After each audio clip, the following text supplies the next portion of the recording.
தமிழ் உறவுகள் அனைவருக்கும் வணக்கம். நேற்றைய காணொலியில் நம்ம தெளிவாக பேசியிருப்போம். நாம் தமிழ் கட்சி அங்கீகரிக்கப்பட்ட மாநில கட்சியாக அறிவித்து விட்டார்கள் தேர்தல் ஆணையம் அப்படிங்கிறத சொல்லியிருப்போம். அதில் மேலுமே ஒரு விஷயத்தை குறிப்பிட்டு நம்ம பேசியிருப்போம். அந்த இரண்டாவது பத்தியில் நாம் தமிழ் கட்சி சின்னமாக ஒரு 2 சின்னங்கள் கேட்டார்கள் அப்படின்னும் அதை தர மறுத்து விட்டார்கள் தேர்தல் ஆணையம் அப்படிங்கிற மாதிரி சொல்லியிருப்பேன். ஒன்று ஏறு உழுகின்ற மாதிரி விவசாய சின்னம் ஒன்று, மற்றொன்று பார்த்துட்டு அப்படின்னா புலி சின்னத்தையும் கேட்டார்கள் அப்படிங்கிறத சொல்லியிருப்பாங்க.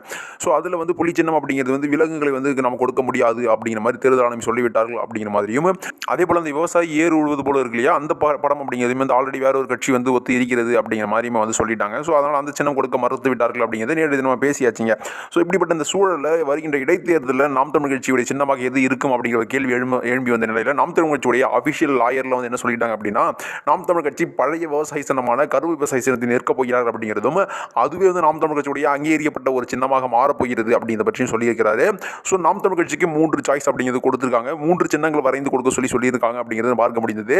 ஸோ அந்த 3மே புதியதாக ஒரு சின்னத்தை வரைஞ்சி அது கொடுப்பதற்கு பதிலாக அதுவும் புலி சின்னம் கிடைக்கவில்லை அப்படிங்கிறது பட்சத்தில் நாம் தமிழ் கட்சியுடைய பழைய சின்னமாக இருந்த கரும்பு விவசாய சின்னத்தை வாங்கிக்கலாம் அப்படிங்கிறத நாம் தமிழ் கட்சியுடைய முடிவெடுத்திருக்கிறார்கள் சொல்லப்படுதுங்க.